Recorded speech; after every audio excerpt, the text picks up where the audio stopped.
اب دور جا کے بیٹھا، تھوڑی دیر میں اس کو نیند آئی، یہ وہاں پہ لیٹ سو گیا۔ اللہ کی شان کی یہ جو جنگل تھا، یہ ڈاکوؤں نے اس کو اپنا اڈا بنایا ہوا تھا، سارا مال لوٹ کر یہاں پہ آتے تھے، یہاں پر بیٹھ کے آپس میں تقسیم کرتے تھے۔ اب وہاں پہ ڈاکو آئے تو انہوں نے دیکھا جی گرما گرم تازہ کھانا موجود ہے، بہترین خوشبو اس میں سے آ رہی ہے، سب ڈاکو لپکے کے اس کھانے کو کھائیں۔ مگر جو ان کا سردار تھا وہ بڑا سمجھدار آدمی تھا، اس نے کہا ٹھہر جاؤ، کہیں یہ نہ ہو کہ کسی نے تمہارے لیے اس میں زہر ملا کے رکھا ہو۔ اگر ایسی کوئی بات ہوگی نا کہ کسی نے زہر ملا کے تمہارے لیے رکھا ہوگا تو وہ آس پاس ہی کہیں ہوگا، ڈھونڈو اس کو، اگر کوئی قریب میں مل جاتا ہے تو اس کا مطلب ہے کہ اسی بندے نے اس کھانے کے اندر کچھ ملا کے رکھا ہے۔ انہوں نے ڈھونڈا، قریب کے اندر وہ بندہ ملا، اس کو پکڑ کے اپنے سردار کے پاس لے آئے۔ جناب یہ بندہ ملا ہے، فلاں درخت کے پاس سو رہا تھا، یہ کھانا تمہارا ہے؟ جی میرا ہے۔ کھاؤ اس کو۔ میں نہیں کھاتا۔ اچھا اگر تم کھانا نہیں کھاتے اس کا مطلب یہی ہے کہ تم نے اس کھانے کے اندر کچھ نہ کچھ ملایا ہے، پٹائی کرو اس کی۔ اب سارے ڈاکوؤں نے مل کے اس کی خوب پٹائی کی۔ جب طبیعت سے اس کی پٹائی ہوئی اور خوب اس کی طبیعت صاف ہو گئی تو اب اس کے بعد ڈاکوؤں نے کہا اب تجھے یہ کھانا کھانا پڑے گا، کھا اس کھانے کو۔ جب اتنی پٹائی ہوئی، ادھر زخم ادھر زخم، اب مجبوراً اس نے کھانا شروع کیا کہ کہیں ایسا نہ ہو کہ اس کے بعد میری موت آ جائے۔ کھانا کھا لیا، کھانا کھا کے خاموشی سے گھر گیا، اور گھر پہ آ کے اس نے والدہ کو بھی کوئی بات نہ بتائی، خاموشی سے بیٹھ گیا، اگلے جمعے کا انتظار کر رہا ہے۔ اگلا جمعہ آیا تو پہلی صف کے اندر جا کے بیٹھ گیا۔ مولوی صاحب نے پھر دوبارہ بیان کیا، اور بیان کے اندر یہی مسئلہ بیان کیا، اللہ رب العزت ہر بندے کا رزق اس تک پہنچا کے رہتے ہیں۔ یہ کھڑا ہو گیا، مولوی صاحب آپ جو مسئلے بتاتے ہیں نا یہ آدھے مسئلے بتاتے ہیں، برائے کرم آدھے مسئلے نہ بتایا کریں، پورا مسئلہ بتایا کریں۔ مولوی صاحب نے کہا کہ بھئی میں نے تو جو مسئلہ بتایا وہ تو پورا مسئلہ بتایا ہے۔ فرمایا مولوی صاحب پورا مسئلہ یہ نہیں ہے، مسئلہ میں بتاتا ہوں آپ کو پورا کیا ہے۔ جی پورا مسئلہ کیا ہے؟ پورا مسئلہ یہ ہے کہ اللہ ہر بندے کو اس کا رزق پہنچاتے ہیں، اور جو رزق لینے سے انکار کر دے اس کو جوتے مار مار کے کھلاتے ہیں۔ حقیقت یہی ہے، اللہ نے جس بندے کا جو رزق لکھ دیا ہے وہ اس بندے تک پہنچے گا۔ یہ اس پر ہمارا ایمان ہونا چاہیے، یقین ہونا چاہیے اس بات پر، میرے مقدر کا جو رزق ہے وہ مجھ تک پہنچے گا، میرے بھائی کے مقدر کا جو رزق ہے وہ اس تک پہنچے گا۔ اب آپ بتائیں کہ اگر مجھے یقین ہو کہ میرے بھائی کا جو رزق ہے مقدر کا وہ اس تک پہنچے گا، اب اگر اللہ اس کو گاڑی دے دے، کوٹھی دے دیں، بہاریں دے دیں، مجھے اس سے کیا جلن ہوگی؟ حسد کی بیماری جڑ سے کڑی آتی ہے اس بات سے جب انسان کا یقین اللہ رب العزت کی ذات پہ ہو جائے کہ اللہ رب العزت نے مجھے وہ رزق دینا ہے جس کا وعدہ مجھ سے کر رکھا ہے، میرے بھائی کو وہ رزق دینا ہے جو اس کے نصیب کے اندر ہے۔ چنانچہ پچھلے زمانے کے لوگوں کا اللہ رب العزت کی ذات پر یقین بڑا کامل تھا، چنانچہ ان کو رزق بھی ویسے ملا کرتا تھا۔ امام قرطبی رحمۃ اللہ علیہ نے ایک واقعہ لکھا ہے کہ ایک قبیلہ تھا، قبیلہ اشعریین، یہ نبی علیہ الصلوۃ والسلام کی خدمت میں ہجرت کر کے آئے۔ ہجرت کا معنی یہی تھا کہ انہوں نے اپنا مال، اپنا جانور، مویشی، جو کچھ تھا سارا کا سارا چھوڑ دیا اور اللہ کے راستے میں ہجرت کر دی۔ مدینہ منورہ میں آئے، جب یہاں پر پہنچے تو بڑی قسمہ پرسی کے عالم کے اندر تھے، کھانے کو کھانا نہیں، پینے کے لیے کچھ نہیں، پہننے کو کپڑا نہیں۔ اب جب سب پہنچے تو انہوں نے سوچا کہ اللہ کے محبوب صلی اللہ علیہ وسلم کی خدمت میں جاتے ہیں اور ان سے جا کے کہتے ہیں اے اللہ کے محبوب صلی اللہ علیہ وسلم کچھ کھانے کے لیے عطا فرمائیے۔ انہوں نے چند نوجوانوں کا گروپ بنایا کہ آپ جائیں اور جا کے نبی علیہ الصلوۃ والسلام کی خدمت میں بات کریں۔ یہ نوجوان چلے گئے، جب نبی علیہ الصلوۃ والسلام کی خدمت میں پہنچے تو اللہ کے محبوب صلی اللہ علیہ وسلم تلاوت کر رہے تھے، وَمَا مِن دَابَّةٍ فِي الْأَرْضِ إِلَّا عَلَى اللَّهِ رِزْقُهَا، زمین پر جو کوئی چوپایا ہے، جو کوئی 4 پاؤں والا، 2 پاؤں والا، جو کوئی زمین کے اوپر چلتی ہے، اس کا رزق کا ذمہ اللہ رب العزت نے اپنے ذمے لے رکھا ہے۔ جب یہ آیت سنی تو وہیں سے لوٹ گئے کہ جب اللہ نے ذمے لے رکھا ہے اللہ انتظام کریں گے۔ اپنے قبیلے والوں کے پاس پہنچے اور ان کو آ کے کہا کہ مبارک ہو تمہارے پاس کھانا پہنچنے والا ہے۔ یہ نہیں بتایا کہ ہم نے اللہ کے محبوب صلی اللہ علیہ وسلم سے کوئی بات نہیں کی، خاموشی سے بیٹھ گئے۔ تھوڑی دیر گزری تھی کہ ایک نوجوان آیا، اس کے پاس ایک بہت بڑا تسلا تھا جس میں گوشت تھا اور دوسرا تسلا تھا جس میں روٹیاں تھیں، دونوں لا کے وہاں پہ رکھیں اور چلا گیا۔ اب سب یہ سمجھے کہ یہ ہمارے ساتھی نبی علیہ السلام کی خدمت میں گئے تھے، ان سے مانگا تھا، نبی علیہ السلام نے کھانا بھیج دیا، انہوں نے کھانا کھانا شروع کر دیا، کھانا کھاتے رہے، کھانا اتنا زیادہ تھا کہ اس کے بعد کھانا تھوڑا سا بچ بھی گیا۔ انہوں نے سوچا کہ نبی علیہ السلام کو شکریہ کے ساتھ واپس کر دیتے ہیں کھانا، تاکہ کسی اور کی ضرورت ہو جائے، کسی اور کے کام آ جائے۔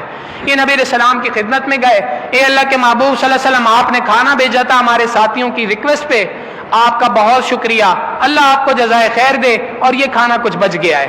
اللہ کے محبوب صلی اللہ علیہ وسلم نے فرمایا کہ بھائی میں نے کھانا نہیں بھیجا تھا، یہ تمہارے ساتھیوں کا وہ یقین تھا جس کی بنیاد پہ اللہ رب العزت نے آسمان سے تمہارے لیے کھانا نازل فرمایا۔ تو جس کو اللہ رب العزت کی ذات پر یقین ہوتا ہے کہ اللہ رب العزت میرے رزق کا ذمہ دار ہے، وہ بندہ اللہ کی وعدوں پر بھروسہ کرتا ہے، اللہ رب العزت اس کو اس طریقے سے رزق عطا فرماتے ہیں۔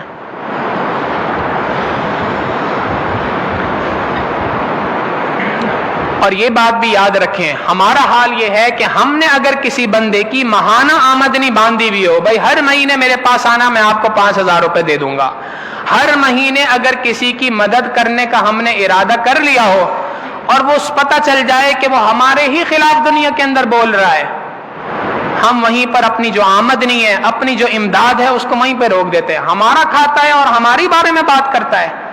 مگر اللہ رب العزت کا معاملہ دوسرا ہے، اللہ رب العزت ہر بندے کو رزق عطا فرماتے ہیں، حتیٰ کہ اگر ایک بندہ گناہوں والی زندگی بھی گزار رہا ہوتا ہے، اللہ رب العزت اس کا رزق بند نہیں فرماتے۔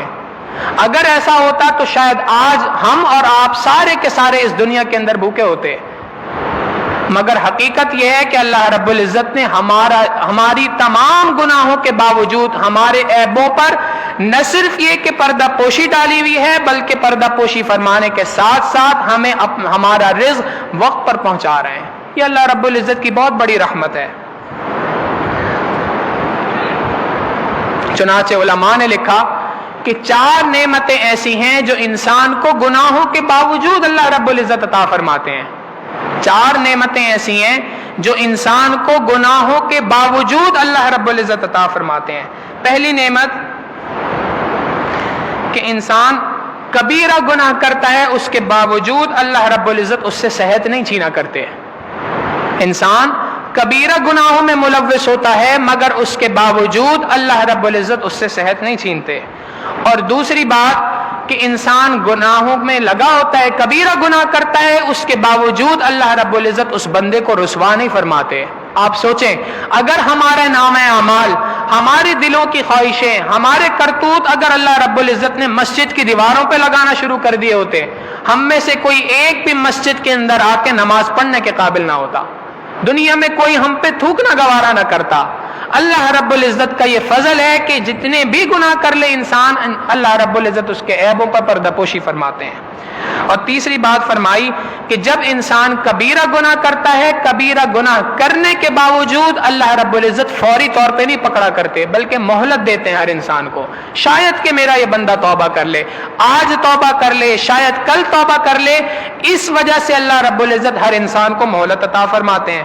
اور چوتھی بات یہ کہ انسان جتنا بھی گناہ کر لے، اللہ رب العزت رزق کے دروازوں کو اس کے اوپر بند نہیں فرمایا کرتے۔ یہ 4 بڑی بڑی نعمتیں ہیں انسان کی جو اللہ رب العزت نے انسان پر فرمائی ہیں۔ اور یہ بات یاد رکھیے گا، اللہ رب العزت یہ چاہتے ہیں کہ جب رزق کی تقسیم میرے ذمے ہے، میں رزق کو تقسیم کر رہا ہوں، اب بندے کو چاہیے کہ میرے رزق کی تقسیم کے اوپر راضی رہے۔ جو بندہ اللہ رب العزت کی رزق کی تقسیم پر راضی ہوتا ہے، اللہ رب العزت اس کو مزید رزق عطا فرماتے ہیں، اور جو بندہ اللہ رب العزت کی رزق کی تقسیم پہ راضی نہیں ہوتا ہے، اللہ رب العزت دنیا کے اندر اس بندے کو ذلیل و رسوا فرما دیا کرتے ہیں۔ آپ عام مشاہدے کی بات ہے، آپ خود سوچیں، ایک باپ اپنی اولاد کو اگر کوئی چیز دے، اب اس کی مرضی ہے کہ اگر وہ کسی کو زیادہ دے رہا ہے، کسی کو کم دے رہا ہے۔ اب اگر کوئی اولاد باتیں بنائے، جی مجھے کم دیا ہے، مجھے جتنا دینا چاہیے تھا اتنا نہیں دیا، تو باپ کو غصہ آتا ہے، جی میرا مال تھا، میری مرضی میں جس اولاد کو جتنا دوں، اس کو میری تقسیم پہ راضی ہونا چاہیے تھا۔ جب باپ یہ بات برداشت نہیں کرتا کہ میری اولاد میری رزق کی تقسیم پہ راضی نہ ہو، یہ ہو نہیں سکتا۔ بالکل اسی طریقے سے پروردگار عالم بھی ہر بندے سے بات چاہتے ہیں کہ میرا بندہ رزق کی تقسیم کے معاملے میں میرے اوپر بھروسہ رکھے اور میری تقسیم کے اوپر راضی ہو جائے۔ جو بندہ اللہ رب العزت کی تقسیم پہ راضی ہوتا ہے، اللہ رب العزت اس بندے کے لیے اس رزق کو کافی فرما دیتے ہیں، کفایت فرما دیتے ہیں۔ تفسیر مظہری میں حضرت جعفر ابن محمد رحمۃ اللہ علیہ کا ایک قول نقل ہے، وہ فرماتے ہیں کہ اللہ رب العزت کی رحمت رزق کے بارے میں دو طریقے سے بندوں کے اوپر ہے۔ اللہ رب العزت کی رحمت رزق کے بارے میں اپنے بندوں کے اوپر دو طریقوں سے ہے۔ ایک بات تو یہ ہے کہ اللہ رب العزت ہر انسان کو اس کا رزق پہنچاتے ہیں، اور دوسری بات کہ وہ رزق ایک ساتھ نہیں پہنچا دیتے کہ پوری زندگی کا 60 سال کا تمہارا رزق یہ رہا، اس کو پکڑو اور اپنے پاس رکھ لو، نہیں، اللہ رب العزت اس کا رزق اس کی ضرورت کے اعتبار سے عطا فرماتے ہیں۔ اگر سارا رزق ایک ساتھ عطا فرما دیتے تو ایک نیا مسئلہ تھا کہ اس رزق کو اسٹور کہاں کرنا ہے، محفوظ کہاں پہ کرنا ہے، یہ سڑ جائے گا، گل جائے گا، خراب ہو جائے گا، چوری ہو جائے گا تو میں اس کا کیا کروں گا۔ تو اللہ تعالیٰ کی بہت بڑی رحمت ہے کہ اللہ تعالیٰ سارا رزق ایک ساتھ نہیں عطا کرتے، بلکہ اللہ رب العزت وقت کے ساتھ ساتھ انسان کو اس کا رزق عطا فرماتے ہیں۔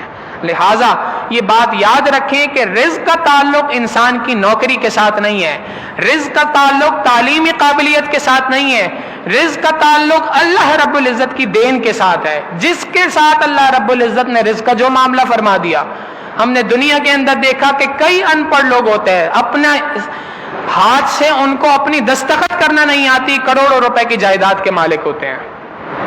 ایک مرتبہ ایک حج کے گروپ میں ایک ساتھی نے واقعہ سنایا، جی ہم حج کے گروپ پہ تھے تو ایک صاحب ہمارے ساتھ تھے، انہوں نے ہمیں بتایا کہ جی میں نے فلاں فلاں شہر کے اندر کروڑوں روپے کے ہسپتال بنائے ہیں۔ ہم نے کہا جی آپ کو اللہ تعالیٰ نے اتنا مال دیا ہے، بہت اچھی بات ہے۔ تھوڑی دیر گزری تھی کہ حج کے کچھ فارم تھے، اس پہ دستخط کرنے تھے، ہر بندہ دستخط کر رہا ہے، جب ان کی باری آئی تو انہوں نے انگوٹھا لگایا۔ لوگوں نے کہا کہ بھائی انگوٹھا کیوں لگا رہے ہیں، یہ قلم موجود ہے، دستخط کر دیں۔ کہتے ہیں کہ جی میں اس بات سے نفرت ہے کہ میں اپنی زندگی کے اندر کبھی پین پکڑوں، میں نے زندگی میں کبھی پین کو پکڑا ہی نہیں ہے، قلم استعمال ہی نہیں کیا ہے، نہ مجھے قلم سے لکھنا آتا ہے، کبھی نہ لکھنا آتا ہے نہ پڑھنا آتا ہے، مگر اللہ رب العزت نے اتنا مال دیا ہے، کروڑوں روپے کی جائیداد کے مالک ہیں، کروڑوں روپے کے ہسپتال قائم کر رہے ہیں۔ تو اس کا تعلق پڑھائی کے ساتھ نہیں ہے، اس کا تعلق قابلیت کے ساتھ نہیں ہے، بس کہ اس کا تعلق اللہ رب العزت کے فیصلوں کے ساتھ ہے۔ اللہ نے جس بندے کے لیے جو فیصلہ لکھ دیا وہ فیصلہ ہو کے رہے گا۔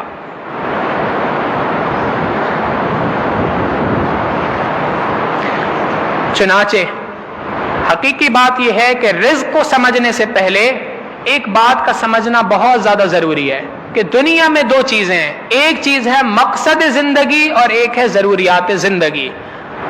ایک ہے مقصد زندگی، ایک ہے ضروریات زندگی۔ مقصد زندگی یہ ہے کہ انسان کو بیکار پیدا نہیں کیا۔ افحسبتم انما خلقناکم عبثا، کیا تم یہ بات کا گمان کرتے ہو کہ ہم نے تمہیں بیکار پیدا کیا ہے؟ وانکم الینا لا ترجعون، کیا تم یہ سمجھتے ہو کہ تم ہمارے پاس لوٹائے نہیں جاؤ گے؟ ہم نے تمہیں بیکار پیدا نہیں کیا بلکہ ایک مقصد سے پیدا کیا ہے، اور مقصد کیا ہے؟ وما خلقت الجن والانس الا لیعبدون، انسان اور جنات کو پیدا کرنے کا مقصد اللہ رب العزت کی عبادت ہے۔ مقصد زندگی اللہ رب العزت کی بندگی، مقصد حیات اللہ رب العزت کی یاد، یہ مقصد زندگی ہے۔ اور ضروریات زندگی کیا ہے؟ انسان کا اٹھنا بیٹھنا سونا کھانا پینا، یہ رزق، یہ ساری کی ساری چیزیں ضروریات زندگی ہیں۔ یاد رکھیں جو انسان مقصد زندگی کو پورا کرتا ہے اللہ رب العزت اس کی ضروریات کو پورا فرما دیتے ہیں۔ جو مقصد زندگی کو پورا نہیں کرتا، ساری زندگی اس نے ضروریات کو اپنا مقصد بنایا ہوتا ہے، ساری زندگی وہ مال کے پیچھے دوڑ رہا ہوتا ہے، اس کی مال کے پیچھے کی دوڑ کبھی ختم نہیں ہوتی۔ اللہ رب العزت اس بندے کو اس کام کے اندر لگا دیتے ہیں۔ مثال یوں سمجھ لیں، ایک مرغی کو اگر اس کے مالک نے دانہ دینا ہو تو اس کا ایک طریقہ یہ ہے کہ اس کو ایک پیالے کے اندر دانہ رکھے اور اس کے سامنے رکھ دے، اب مرغی سکون سے آئے گی اور وہاں پہ آ کر کھا لے گی۔ ایک طریقہ یہ ہے کہ جو مالک ہے وہ دانہ اپنی مٹھی میں بھرے اور یوں پھیلا دے، اب اس مرغی کا کام یہ ہے کہ دوڑتی رہے بھاگتی رہے، کبھی ادھر جائے کبھی ادھر جائے، یہاں سے ایک دانہ چگے ایک دانہ وہاں سے چگے ایک دانہ وہاں سے چگے۔ جو بندہ مقصد زندگی کو پورا کر رہا ہوتا ہے اللہ رب العزت پلیٹ میں اس کا رزق اس کو پہنچا دیا کرتے ہیں، اور جو بندہ مقصد زندگی کو پورا نہیں کرتا اس کا رزق اللہ رب العزت پھیلا دیتے ہیں۔ وہ دوڑ رہا ہوتا ہے صبح سے شام تک، کبھی بائک پہ دوڑ رہا ہے، کبھی گاڑی میں دوڑ رہا ہے، کبھی ایک ملک سے دوسرے ملک دوڑ رہا ہے، بھاگ رہا ہے، اور اس کا بھاگنے کے سوا کوئی کام نہیں، بھاگنا بھاگنا اور صرف بھاگنا، اور اس کے بعد بھی شکوہ کرتے ہیں جی آج وہ زمانہ آ گیا کہ ہم گھر کے جتنے افراد ہیں سارے کے سارے کماتے ہیں، مگر اس کے باوجود بھی گھر کے خرچے پورے نہیں ہوتے۔ اور ہمارے بڑوں کی زندگی یہ تھی کہ ایک گھر میں 8 افراد 10 افراد ہوتے تھے، کمانے والا ایک ہوتا تھا، سارے خوش و خرم زندگی گزار رہے ہوتے تھے۔ وجہ کیا ہے؟ انہوں نے مقصد زندگی کو سامنے رکھا، اللہ رب العزت نے ضروریات زندگی پوری کر دی۔ جس نے مقصد زندگی کو سامنے نہیں رکھا، ضروریات کے پیچھے ایسا بھاگا، اللہ رب العزت نے اس کو خوب بھگایا ہے۔ آپ غور کریں نا، اگر ایک گھوڑا ہو جو مالک نے جس کو ریس کے لیے رکھا ہو، ریس کے اندر دوڑ کے اندر مقابلہ کرتا ہو، ہر سال جیتتا ہو، مالک کو کروڑوں روپے ملتے ہیں اس سے، کبھی مالک کو اس کو دانہ ڈالتے ہوئے غم ہوگا؟ کبھی غم نہیں ہوگا۔ یہ میرا کام کرتا ہے، جس مقصد کے لیے میں نے اس کو پالا ہے وہ مقصد پورا کر رہا ہے۔ اور اسی کے مقابلے میں ایک گھوڑا ہے جو نہ سواری کرنے کے لیے کسی کی اجازت دیتا ہے، نہ اپنے اوپر کسی کو بیٹھنے کی اجازت دیتا ہے، نہ کسی ریس میں حصہ لیتا ہے، جہاں حصہ میں ڈالو وہاں پہ ہار کے آتا ہے۔ ایسے گھوڑے سے ہر مالک یہ چاہتا ہے کہ میں جلد از جلد اس سے اپنی جان چھڑاؤں۔ حقیقت یہ ہے کہ جو کوئی اللہ رب العزت کے دین کے لیے، دین اسلام کے لیے اپنے آپ کو وقف کر دیتا ہے، اللہ رب العزت اس بندے کی سرپرستی فرماتے ہیں، اللہ رب العزت اس کے رزق کو کافی فرما دیتے ہیں اس کے لیے۔ آج لوگوں کو اس بات پہ یقین اٹھ گیا ہے، یہی وجہ تو ہے لوگ بولتے ہیں جی مولوی بنو گے تو کھاؤ گے کہاں سے؟ یہ ایک عام جملہ ہے جو آپ نے سنا ہوگا، مولوی بنو گے تو کھاؤ گے کہاں سے؟ آپ یہ بات یاد رکھیں، دنیا کے اندر بے تحاشا مثالیں ایسے پی ایچ ڈی ڈاکٹرز کی، ایسے پڑھے لکھے لوگوں کی جنہوں نے اب پی ایچ ڈی بھی کی، پڑھ لکھ بھی لیا، اس کے باوجود خودکشی کر لی۔ بے تحاشا مثالیں دنیا میں، آپ کوئی ایک مثال ایسی پیش نہیں کر سکتے کہ کوئی ایک عالم دین دنیا میں ایسا ہو جو بھوکا مرا ہو۔ زیادہ کھا کر مرنے کی مثالیں تو موجود ہیں، جی زیادہ کھا لیا تھا اس وجہ سے مر گئے، کم کھا کے مرنے کی کوئی ایک مثال دنیا میں موجود نہیں ہے۔ اگر آپ کے پاس ہے تو آپ اس مثال کو پیش کریں۔ امام مسلم رحمۃ اللہ علیہ کا انتقال ہوا، کس طریقے سے ہوا؟ حدیث مبارکہ کے کام میں مشغول تھے، ساتھ میں ایک بورا رکھا ہوا تھا کھجوروں کا، اتنا مشغول تھے کہ کھجور کھاتے گئے، پتہ ہی نہیں چلا کتنی کھجوریں کھائی، پورا کا پورا بورا کھا گئے، اور اس کی وجہ سے، زیادتی کی وجہ سے کھانے کی، ان کا پیٹ خراب ہوا اور اسی کی وجہ سے ان کی وفات ہو گئی۔ زیادہ کھا کے وفات ہونے کی مثالیں ہمارے پاس موجود ہیں، کم کھا کے کوئی ایک عالم دین مرا ہو اس کی مثال دنیا میں کوئی موجود نہیں ہے۔ اس کا مطلب یہ ہے کہ جو بندہ بھی اللہ رب العزت کے دین کے لیے، عبادات کے لیے اپنے آپ کو وقف کر لیتا ہے، دین کی کسی بھی محنت کے لیے اپنے آپ کو وقف کرتا ہے، اللہ رب العزت اس کا رزق کا ذمہ اپنے اوپر لے لیا کرتے ہیں۔ حضرت اقدس تھانوی رحمۃ اللہ علیہ فرمانے لگے، ایک مرتبہ ایک چھوٹا بچہ مجھے ملا، مدرسے کے اندر پڑھ رہا تھا، تو میں نے ایسے ہی بچے کو چھیڑنے کے لیے سوال کر لیا، بتاؤ عربی اچھی ہے یا انگریزی اچھی ہے؟ اس نے مجھے ایسے دیکھا جیسے میں نے کوئی انہونا سوال کر دیا ہو، اور دیکھ کے کہنے لگا کہ جی ظاہر ہے عربی اچھی ہے۔ میں نے کہا جی عربی کیوں اچھی ہے؟ وہ کہنے لگا عربی اس لیے اچھی ہے کیونکہ عربی قرآن کی زبان ہے۔ میں نے کہا تو پھر تم عربی سیکھو گے؟ کہنے لگا جی عربی سیکھوں گا۔ حضرت تھانوی فرماتے ہیں میں نے اس بچے سے پوچھا کہ اگر عربی سیکھ رہے ہو تو بتاؤ کہ کھاؤ گے کہاں سے؟ اس نے کہا کہ جی وہاں سے کھاؤں گا جہاں سے انبیاء کو رزق ملا کرتا تھا، جہاں سے انبیاء کھاتے تھے میں بھی وہیں سے کھاؤں گا کیونکہ میں بھی ان کا وارث بن رہا ہوں۔ انہوں نے کہا کہ پھر بھی سمجھاؤ تو صحیح۔ وہ کہنے لگا جی بات یہ ہے کہ اگر انگریزی پڑھی تو مجھے لوگوں کے پاس نوکریاں چاکریاں کرنی پڑیں گی، تب جا کے مجھے کچھ مال ملے گا، اور اگر میں نے عربی پڑھ لی تو اب اللہ رب العزت مجھے نوکری کے لیے نہیں رکھیں گے، بلکہ لوگوں کے دلوں میں بات ڈال دیتے ہیں، جا کے فلاں بندے کو اتنے پیسے دے دو، فلاں بندے کو اتنے پیسے دے دو، فلاں بندے کی یہ ضرورت کو پورا کر لو۔ حضرت تھانوی فرماتے ہیں میں نے اس سے کہا اچھا لیکن اس میں تو ذلت ہے کہ لوگوں کے سامنے ہاتھ پھیلانا پڑتا ہے۔ وہ کہنے لگا جناب میں تو آپ کو بڑا عقل مند آدمی سمجھتا تھا، میں نے یہ تھوڑی کہا کہ لوگوں کے سامنے ہاتھ پھیلانا پڑے گا، لوگ تو آتے ہیں ہاتھ جوڑ جوڑ کے دیتے ہیں برائے کرم ہمارا مال قبول کر لیجئے۔ تو اللہ رب العزت نے اس رزق کو اپنے ذمے لے رکھا ہے، اور اللہ رب العزت کے دین کی جو محنت کے اندر لگتا ہے اللہ رب العزت اس کے رزق کو اس تک پہنچا کے رہتے ہیں. لہٰذا مقصد زندگی کو سامنے رکھنا ضروری ہے. جس بندے نے مقصد زندگی کو سامنے رکھ کر زندگی گزاری، اللہ رب العزت نے ضروریات زندگی کو پورا فرما دیا. چنانچہ رزق ملنے کے دو طریقے ہیں. ایک ہے بلا واسطہ اللہ رب العزت رزق عطا فرماتے ہیں، اور ایک بالواسطہ رزق عطا فرماتے ہیں. بالواسطہ رزق ایسے ہے کہ اللہ تعالیٰ نے دکان کو واسطہ بنا دیا، نوکری کو واسطہ بنا دیا، کاروبار کو واسطہ بنا دیا، یہ واسطے کے ذریعے سے رزق ہے. اور ایک ہے بلا واسطہ رزق. بلا واسطہ رزق اس کو کہتے ہیں کہ اللہ تعالیٰ کاروبار میں برکت عطا فرما دے. امید تھی کہ اس مہینے 100% منافع ہوگا، مگر اللہ نے 200% منافع عطا فرما دیا. امید تھی کہ اس مہینے میری جو تنخواہ ہے وہ اتنی ملے گی، مگر مالک خوش ہو گیا، اس نے خوش ہو کے ہمیں تنخواہ ڈبل دے دی. یہ ہے بلا واسطہ رزق کا عطا ہونا.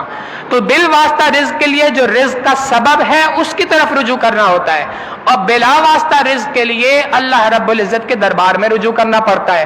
اب دیکھیں، جو بالواسطہ رزق ہے اس کے لیے 8-8 گھنٹے 10-10 گھنٹے لگانے کو انسان تیار ہے.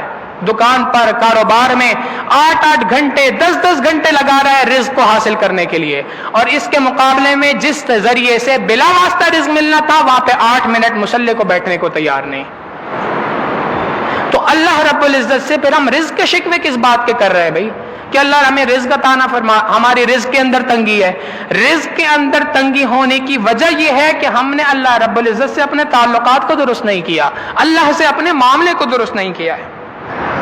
ابن عطاء اللہ اسکندری رحمت اللہ علیہ فرماتے ہیں کہ اللہ رب العزت نے مجھ پر الہام فرمایا کہ اے ابن عطاء اللہ اسکندری، میں ایسا رازق ہوں، اگر تو دعا کرے کہ اے اللہ مجھے میرا رزق بند کر دیجئے تب بھی تجھے رزق عطا کروں گا.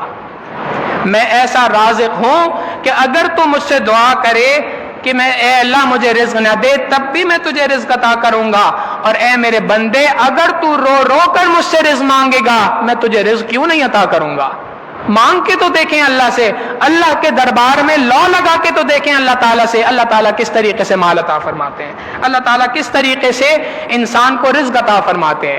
ایک چھوٹی سی بات درمیان میں سمجھ لیں، جس طریقے سے ہر بندے کا رزق اللہ رب العزت نے اپنے ذمے لے رکھا ہے، بالکل اسی طریقے سے اللہ رب العزت نے ہر مہمان کا رزق اس کے آنے سے پہلے میزبان کے گھر میں پہنچا دیا ہوتا ہے.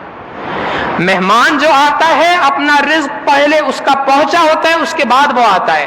مہمان اپنا رزق لے کے آتا ہے.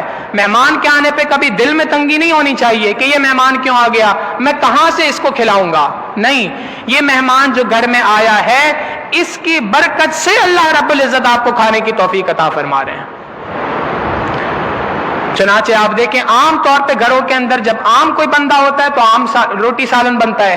جب کوئی مہمان آتا ہے تو اس مہمان کی خاطر مدارت کے لیے کھانا تھوڑا اچھا بنا کرتا ہے.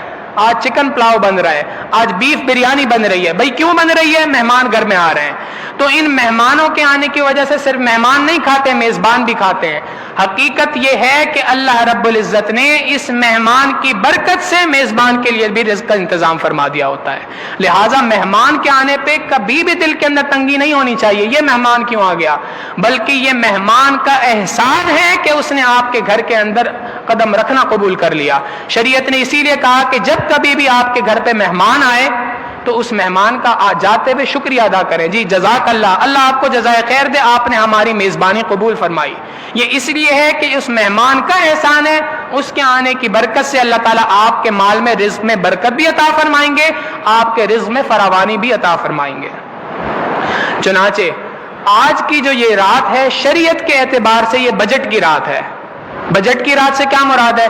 حدیث مبارکہ میں آتا ہے نبی علیہ الصلوۃ والسلام نے فرمایا آئندہ سال میں ہونے والے تمام کے تمام کاموں کا فیصلہ اللہ رب العزت اس رات میں فرماتے ہیں.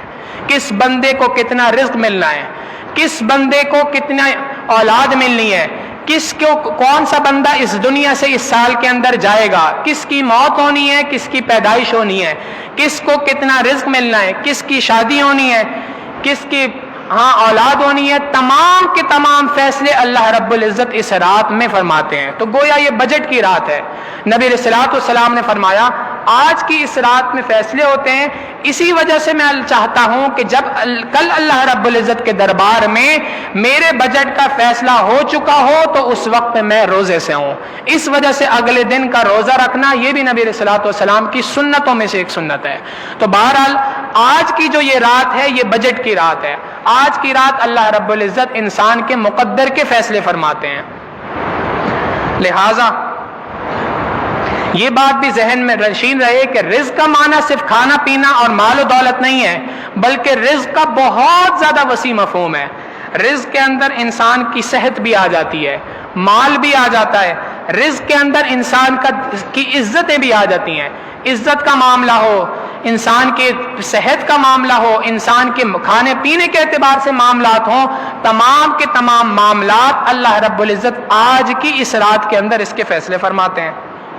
چنانچہ اگر ہم میں سے جو شخص پریشان ہو، مال کی کمی کی وجہ سے پریشان ہو، ہم میں سے کوئی شخص اولاد کے نہ ہونے کی وجہ سے پریشان ہو، یا اولاد ہو گئی ہو اولاد کی نافرمانی کی وجہ سے پریشان ہو، بے نکاح ہے نکاح کی وجہ سے پریشان ہے، بیٹی کا نکاح نہیں ہوا، بہن کا نکاح نہیں ہوا، بھائی کا نکاح نہیں ہو رہا، آج کی اس رات میں اللہ رب العزت سے اپنے مقدر کے فیصلے کروائیں. آج کی اس رات میں اللہ سے رو رو کے مانگیں، اے اللہ آج کی اس رات میں آپ نے فیصلہ فرمانا ہے، ہمارے حق میں فیصلے فرما دیجئے. اللہ سے منوائیں. آپ دیکھیں ایک مزدور ہو، اس کو پتا ہو کہ فلاں افسر کے پاس میری فائل پڑی ہے، اس پہ سائن کر دے گا تو میرا کام بن جائے گا. اس کو پتا ہے جی میں مزدور آدمی ہوں، وہ بہت بڑے افسر ہیں، میں ان کے سامنے جاؤں گا، اپنے دو دکھڑے سناؤں گا، رونا شروع کر دوں گا تو وہ امید ہے کہ صاحب کا دل نرم ہو جائے گا، وہ میری بات کے اوپر سائن کر دیں گے، ان کا قلم چلنا ہے، میری زندگی کا فیصلہ ہونا ہے. بالکل یہی معاملہ ہے. ہم اللہ رب العزت کے دربار میں آج جمع ہوئے ہیں.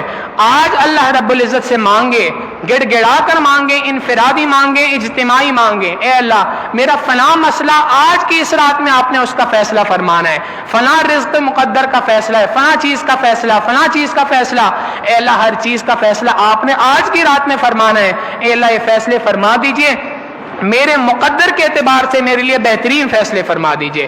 آج کی اس رات میں خوب رو رو کے اللہ رب العزت سے مانگے. جب اللہ رب العزت سے رو کر مانگیں گے تو اللہ رب العزت عطا فرمائیں گے. نبی علیہ الصلوۃ والسلام نے فرمایا اللہ رب العزت نہ صرف یہ کہ انسان کو عطا کرتے ہیں بلکہ حدیث مبارکہ میں آتا ہے اللہ رب العزت فرماتے ہیں، نبی علیہ الصلوۃ والسلام نے فرمایا من لم یسأل اللہ، جو کوئی شخص اللہ سے دعا نہیں مانگتا، سوال نہیں کرتا، یغضب علی، اللہ اس شخص سے ناراض ہوتے ہیں کہ یہ بندہ مجھ سے کیوں نہیں مانگتا. مخلوق کا معاملہ تو یہ ہے کہ مخلوق سے ایک بار مانگو شاید دے دے، دو بار مانگو شاید دے دے، بار بار مانگو تو یہ مخلوق چڑھ جاتی ہے، غصے میں آ جاتی ہے، کیا میرے پاس بار بار آتے ہو، تمہیں بار بار مانگتے ہوئے شرم نہیں آتی. مخلوق کا معاملہ یہ ہے کہ بار بار مانگو تو غصہ ہوتے ہیں. اللہ رب العزت کا معاملہ یہ ہے کہ اگر اللہ سے نہ مانگو تو غصہ ہوتے ہیں. اور اللہ رب العزت سے جو بندہ ہر چیز اللہ رب العزت سے مانگتا ہے، نہ صرف یہ کہ اللہ رب العزت اس کو عطا کر دیتے ہیں، نبی علیہ السلام نے فرمایا اللہ رب العزت ایسے بندے کو اپنا محبوب اور مقرب بندہ بنا دیتے ہیں. لہذا اللہ سے مانگیں. علماء نے لکھا 3 باتیں پتھر پر لکیر ہیں. 3 باتیں اس کو گرہ میں باندھ لے، 3 باتیں پتھر پہ لکیر ہیں. جو کوئی شخص پریشان حال ہو، کسی بھی وجہ سے پریشان ہو، اس کو چاہیے کثرت کے ساتھ استغفار کرے. جو کوئی شخص پریشان حال ہو اس کو چاہیے کہ وہ کثرت کے ساتھ استغفار کرے. کثرت استغفار سے اللہ رب العزت پریشانیوں کو دور فرما دیتے ہیں. نبی علیہ السلام نے فرمایا من لزم الاستغفار، جو کوئی شخص اپنے اوپر استغفار کو لازم کر دیتا ہے، جعل اللہ له من کل ضیق مخرجا، اللہ اس کو ہر تنگی میں سے آسانی عطا فرماتے ہیں. ومن کل ہم فرجا، ہر غم میں سے اس کے لیے کشادگی عطا فرما دیتے ہیں. ویرزقہ من حیث لا یحتسب، اللہ اس بندے کو وہاں سے رزق عطا فرماتے ہیں جہاں سے اس بندے کا گمان بھی نہیں ہوتا. تو اس بات کو ذہن نشین رکھیں کہ جو کوئی شخص پریشان حال ہو اس کو چاہیے کثرت کے ساتھ استغفار کرے. جس شخص کے اوپر فقر و فاقہ، تنگ دستی مسلط ہو، اس کو چاہیے کثرت کے ساتھ لا حول ولا قوت الا باللہ پڑھے. کثرت سے لا حول پڑھنے کی وجہ سے اللہ رب العزت انسان کو غنی بنا دیتے ہیں. اور تیسری بات فرمائی اگر کوئی بندہ یہ چاہتا ہو کہ میرے پاس یہ نعمتیں موجود ہیں، یہ نعمتیں مجھ سے واپس نہ لی جائیں، یہ نعمتیں چھین ہی نہ جائیں مجھ سے، اس کو چاہیے کہ وہ اللہ رب العزت کی ناشکری سے بچے اور کثرت سے الحمدللہ کہنے کا اہتمام کرے، ہر بات میں الحمدللہ کہے۔ ہمارے بڑوں کی زندگی میں بسم اللہ الحمدللہ بہت زیادہ کثرت کے ساتھ تھا، کوئی گرنے لگتا تھا بسم اللہ پڑھتے تھے، کوئی سواری پہ چڑھنے لگتا تھا بسم اللہ پڑھتے تھے، کوئی کام پورا ہو جاتا تھا الحمدللہ پڑھتے تھے۔ الحمدللہ آج میں نے فجر کی نماز جماعت کے ساتھ پڑھی، الحمدللہ آج اللہ نے میرے تمام کاموں کو بخوبی عافیت کے ساتھ سر انجام دے دیا، الحمدللہ آج میری اولاد گھر پہ وقت پر واپسی آ گئی ہے، الحمدللہ اللہ نے میری اولاد کو نیکوکار بنایا ہے، الحمدللہ اللہ نے میری اولاد کو میرا فرما بردار بنایا ہے۔ تو جو کوئی شخص بھی چاہتا ہے کہ میری نعمتیں مجھ سے اللہ کی نعمتیں مجھ سے واپس نہ لی جائیں، اس کو چاہیے کہ کثرت سے استغفار پڑھے۔ اور علماء نے لکھا آخری بات کہ 5 اسباب وہ ہیں جن کی وجہ سے اللہ تعالیٰ رزق میں برکت عطا فرماتے ہیں، رزق کو بڑھا دیا کرتے ہیں۔ رزق کے اندر برکت ہونے کے 5 بڑے بڑے اسباب ہیں، رزق کے بڑھنے کے 5 بڑے بڑے اسباب ہیں جن کی وجہ سے اللہ رب العزت انسان کے رزق کو بڑھا دیا کرتے ہیں۔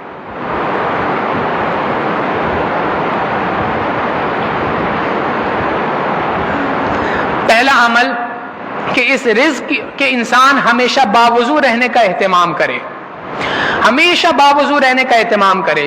ایک تو یہ ہے کہ عبادات سے پہلے نماز کے لیے آئے تب وضو کر رہے ہیں، اور ایک یہ ہے کہ انسان کوشش کرے، نیت کرے ساری زندگی باوضو رہنے کی، جب کبھی وضو ٹوٹے وضو کرنے کی کوشش کریں۔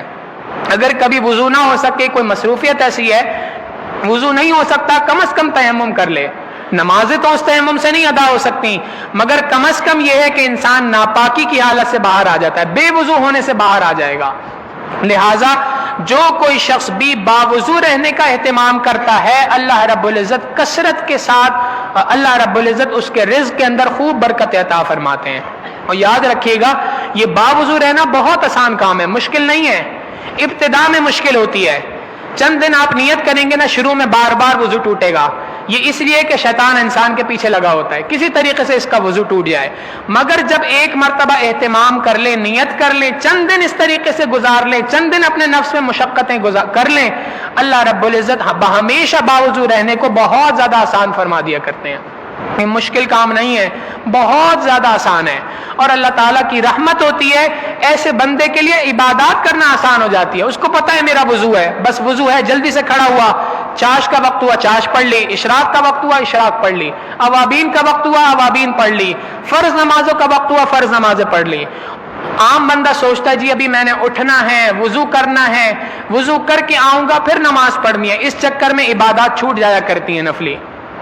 اس لیے باوضو رہیں گے، ایک فائدہ تو یہ کہ اللہ تعالیٰ رزق میں برکت عطا فرماتے ہیں، اور دوسرا فائدہ یہ ہے کہ اللہ تعالیٰ اس کی برکت سے عبادات کو آسان فرما دیا کرتے ہیں، اور تیسرا فائدہ یہ ہے کہ اللہ رب العزت اس باوضو رہنے کی برکت سے انسان کے دل پر فرشتوں کی حفاظت کا پہرا باندھ دیا کرتے ہیں۔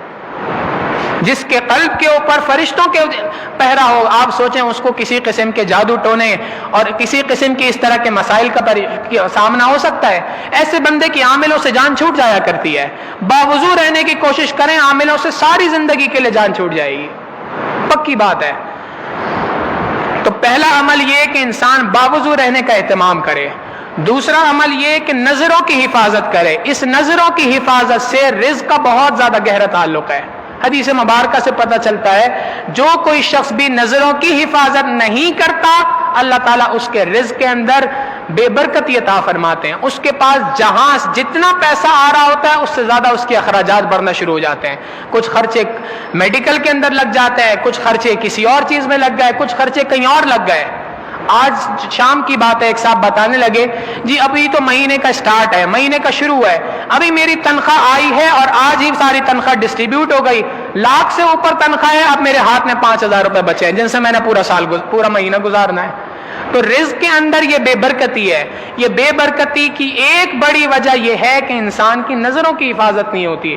جو کوئی شخص بھی اپنی نظروں کو جھکائے گا، اللہ رب العزت رزق میں اس کی برکتیں عطا فرمائیں گے۔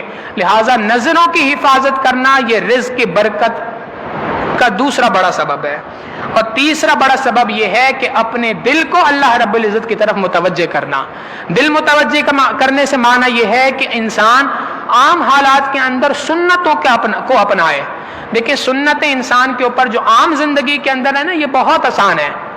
آپ اگر سوچیں تو انسان زندگی میں 5-6 کام 8 کام ایسے ہیں جو روزانہ کرتا ہے. روزانہ سوتا ہے، روزانہ اٹھتا ہے، روزانہ مسجد کے اندر آتا ہے، روزانہ کپڑے بدلتا ہے، روزانہ کاروبار میں جاتا ہے. یہ سارے کام ہیں جو روز کے ہیں. ان کی سنتوں کو ڈھونڈ لیں کہ نبی علیہ السلام مسجد کے اندر آتے تھے تو دایاں پاؤں داخل کیا کرتے تھے، باہر نکلتے تھے تو بایاں پاؤں رکھتے تھے پہلے، جب مسجد کے اندر آتے تھے تو دعا پڑھتے تھے، مسجد سے باہر جاتے تھے تو دعا پڑھتے تھے. یہ چند سنتیں ہیں. اگر ہم نے اپنی اس زندگی کو سنت کے مطابق ڈھانپ لیا، یہ 6-7 چیزوں کو سنت کے مطابق اپنا لیا، ہماری 70 سے 80% زندگی سنت کے مطابق ہو جائے گی. اور سنت کے مطابق زندگی ہونے سے انسان کا دل ہمیشہ اللہ رب العزت کی یاد میں ہوتا ہے. تو لہٰذا پہلا عمل باوضو رہنا، دوسرا عمل انسان نظروں کی حفاظت کرے، اور تیسرا عمل اپنے دل کو اللہ رب العزت کی طرف متوجہ کرے.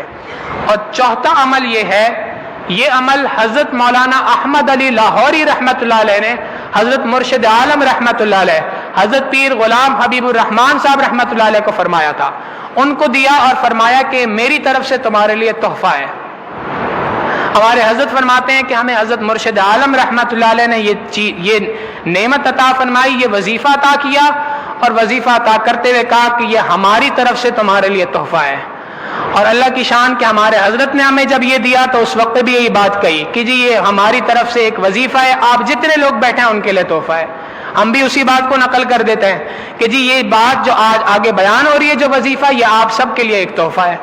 وہ تحفہ کیا ہے؟ حضرت لاہوری رحمۃ اللہ علیہ فرماتے ہیں جس کسی شخص کو رزق کی تنگی کا مسئلہ ہو، اس کو چاہیے کہ وہ ہر فرض نماز کا سلام پھیرنے کے بعد اول آخر درود شریف پڑھے اور 7 مرتبہ لإیلاف قریش، یہ جو آیت سورت ہے، لإیلاف قریش ایلافہم رحلۃ الشتاء والصیف فلیعبدوا رب ھذا البیت الذی اطعمہم من جوع وآمنہم من خوف. اس کو 7 مرتبہ پڑھ لے اول آخر درود شریف کے ساتھ.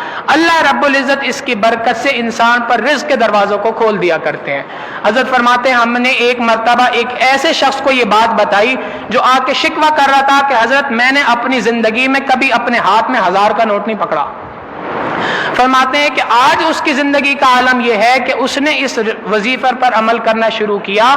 آج اس کی زندگی کا عالم یہ ہے کہ لاکھوں روپے وہ روز ہر مہینے اللہ کی راہ میں صدقہ کرتا ہے. تو اللہ رب العزت نے یہ ایک نعمت بھی عطا فرمائی ہے. تو چوتھا عمل یہ ہے کہ سورہ قریش کو ہر فرض نماز کے بعد 7 مرتبہ اول آخر درود شریف کے ساتھ پڑھا جائے. اور 5واں عمل جو حضرت شاہ عبد الغنی پھول پوری رحمۃ اللہ علیہ نے حضرت حاجی صاحب رحمۃ اللہ علیہ سے، حضرت حاجی امداد اللہ مہاجر مکی رحمۃ اللہ علیہ سے ذکر کیا. وہ فرماتے ہیں کہ جو کوئی شخص بھی صبح کی نماز کے بعد، فجر کی نماز کے بعد 70 مرتبہ پڑھے گا اللہ لطیف بعبادہ یرزق من یشاء وہو القوی العزیز، جو اس آیت کو صبح کی نماز کے بعد 70 بار پڑھے گا اللہ رب العزت اس کے رزق میں بھی برکت عطا فرمائیں گے. تو علماء نے یہ 5 بڑے بڑے اسباب لکھے ہیں جن کی برکت سے اللہ رب العزت رزق عطا فرماتے ہیں. لہٰذا آج کی اس رات میں ضرورت اس بات کی ہے ہم اپنے پروردگار سے صلح کر لیں، اپنے پروردگار سے لو لگا لیں، اس سے معافی مانگیں کہ اے اللہ اب تک کی جو زندگی تھی وہ گناہوں پر گزرتی رہی، اس کی وجہ سے ہمیں رزق کی تنگی ہوتی رہی، رزق کی پریشانی ہوتی رہی. اے اللہ آج کی اس رات میں میں اپنے پچھلے تمام گناہوں سے پکی سچی توبہ کرتا ہوں. اے اللہ آئندہ نیکوکاری پرہیزگاری کی زندگی گزارنے کا ارادہ کرتا ہوں. اے اللہ آج کی اس رات میں جب میرے رزق کے فیصلے فرمائے تو اے اللہ میرے مقدر میں برکتوں والا رزق عطا فرما، رحمتوں والا رزق عطا فرما. حضرت مفتی محمد تقی عثمانی صاحب مدد اللہ علیہ فرماتے ہیں اللہ تعالیٰ کے 99 نام ہیں. عام بندہ یہ سمجھتا ہے کہ بعض نام وہ ہیں جو رحمت کے ہیں اور بعض نام وہ ہیں جو قہر اور جباریت کے ہیں. مگر حضرت مفتی محمد تقی عثمانی صاحب مدد اللہ علیہ نے بڑی عجیب بات فرمائی. فرمایا وہ نام جو لگتا ہے کہ یہ نام قہر اور جبار اور سختی کے نام ہے، عذاب دینے کے نام ہے، حقیقتاً وہ عذاب کے نام نہیں ہے، بلکہ ان میں اللہ کی اور زیادہ رحمت دوسروں کے مقابلے میں چھپی ہوئی ہے. یہ ایسی ہے جیسے عربی کا ایک لفظ ہوتا ہے، اس کا اردو میں معنی کچھ اور ہوتا ہے، عربی کے اندر کچھ اور معنی ہوتا ہے۔ آپ دیکھیں بندر کا لفظ عربی کے اندر اردو کے اندر استعمال ہوتا ہے ایک جانور کے لیے، اچھا لفظ نہیں سمجھا جاتا۔ کسی کو بندر کہہ دیں وہ آپ برا مانے گا، آپ سے لڑائی کرنے کے لیے تیار ہو جائے گا۔ مگر حال یہ ہے کہ سعودیہ کے اندر چلے جائیں تو اس بندر نامی آپ کو بہت ساری دکانیں نظر آئیں گی، حتیٰ کہ ائمہ حرمین میں سے ایک امام کا نام کے اندر بندر کا لفظ آتا ہے، اس لیے کہ اس کا معنی وہاں پہ تبدیل ہو جاتا ہے۔ تو بالکل اسی طریقے سے حضرت مفتی صاحب رحمت دامت برکاتہم فرماتے ہیں کہ اللہ رب العزت کا نام ہے الجبار۔ عام آدمی سمجھتا ہے اس کا معنی ہے جبر کرنے والا، زبردستی کرنے والا، عذاب دینے والا، مگر فرماتے ہیں عربی کے اندر اس کا معنی ہے ٹوٹی ہوئی ہڈی کو جوڑ دینے والا۔ حقیقت یہ ہے کہ یہ نام اس بات پہ دلالت کر رہا ہے اللہ رب العزت ہر اس بندے سے جو اللہ سے رشتہ توڑ بیٹھتا ہے، زندگی میں کچھ موقع ایسے عطا فرماتے ہیں جس کے ذریعے سے اللہ رب العزت اس ٹوٹے ہوئے رشتے کو اس بندے سے ہمیشہ جوڑ لیا کرتے ہیں۔ ٹوٹے رشتے وہ جوڑ دیتا ہے، بات جو رب پہ چھوڑ دیتا ہے۔ ٹوٹے رشتے وہ جوڑ دیتا ہے، بات رب پہ جو چھوڑ دیتا ہے، اس کے لطف و کرم کے کیا کہنے، لاکھ مانگو کروڑ دیتا ہے۔ اس پروردگار کا کہنا ہی کچھ اور ہے۔ ہم جب اللہ رب العزت کے دربار میں مانگیں تو خوب اللہ تعالیٰ سے گڑ گڑا کے مانگیں۔ اللہ رب العزت یاد رکھیں، جب باپ نے اپنی اولاد کو کوئی چیز نہیں دینی ہو تو وہ چھپاتا ہے۔ جب باپ گھر پہ آئے اور بچوں کو بتائے یہ دیکھو میرے جیب کے اندر اتنے پیسے موجود ہیں، معنی یہ ہے کہ اس نے دینا ہے تبھی تو بتا رہا ہے۔ جب اللہ رب العزت نے اپنے بندوں کو بخشنا ہوتا ہے تو اللہ رب العزت مختلف بہانے بنا دیتے ہیں۔ حدیث مبارکہ میں آتا ہے اس رات کے اندر اللہ رب العزت اتنے بندوں کی مغفرت فرماتے ہیں کہ جتنے بنو کلب قبیلے کی بکریاں ہیں۔ اب اس کو مثال بکریوں کے بال ہیں، یوں سمجھیں ایک قبیلہ نبی علیہ الصلوۃ والسلام کے زمانے کا جس کا نام تھا بنو کلب۔ اس قبیلے کی بکریاں بہت زیادہ مشہور تھی۔ حدیث مبارکہ میں آتا ہے دو پہاڑوں کے درمیان کا جو علاقہ ہوتا ہے یہ سینکڑوں کلومیٹر کا علاقہ ہوتا ہے۔ فرماتے ہیں کہ دو پہاڑوں کے درمیان کا جو علاقہ ہوتا ہے وہ سارا کا سارا علاقہ اس بنو کلب کی بکریوں سے بھر جایا کرتا تھا، زمین پہ کوئی جگہ نہیں بچتی تھی، اتنی بکریاں ہوتی تھیں۔ اللہ رب العزت فرماتے ہیں، نبی علیہ السلام نے فرمایا کہ اللہ رب العزت اس شب برات کے اندر اتنے افراد کی مغفرت فرماتے ہیں جتنا قبیلہ بنو کلب کی بکریوں کے جسموں کے اوپر بال ہیں، اتنے افراد کی اللہ رب العزت مغفرت فرماتے ہیں۔ ہمارے حضرت کے پاس ایک صاحب آئے، پہلے ان کے سر پہ بال نہیں تھے، بالکل جو ہے وہ سر جو ہے وہ صاف تھا۔ ایک مرتبہ آئے تو دیکھا کہ تھوڑے سے بال جو ہے نا ان بالوں کی لٹ لگی ہوئی ہے آگے کی طرف، تو پوچھا کہ بھئی یہ کیا ہے؟ کہنے لگے حضرت میں نے آرٹیفیشل جو ہیئر ہوتے ہیں نا، مصنوعی بال ہوتے ہیں، وہ میں نے لگوا لیے ہیں۔ تو حضرت نے کہا کہ بھئی جب آپ نے بال لگوانے ہی تھے تو اتنی سی لٹ کیوں لگوائی ہے، پورے بال لگوا لیتے۔ کہنے لگے حضرت بات دراصل یہ ہے کہ یہ جو لٹ ہے یہ بڑی مہنگی ہے، ایک بال کی قیمت $1 ہے، میں نے جو لگوائے ہیں ایک بال کی قیمت $1 ہے۔ حضرت فرماتے ہیں میں نے کہا تو بھائی کتنے بال لگوائے ہیں آپ نے؟ کہنے لگے حضرت یہ جو لٹ ہے اس کے اندر 10,000 بال ہیں۔ حضرت فرماتے ہیں اتنی سی لٹ کے اندر 10,000 بال؟ کہتے ہیں حضرت ایسی بات ہے، ہم بھی حیران ہوئے۔ اب سوچیں اگر اتنی سی لٹ کے اندر 10,000 بال ہیں تو انسان کے سر پہ کتنے بال ہوں گے، اب بکری کے جسم پہ کتنے بال ہوں گے؟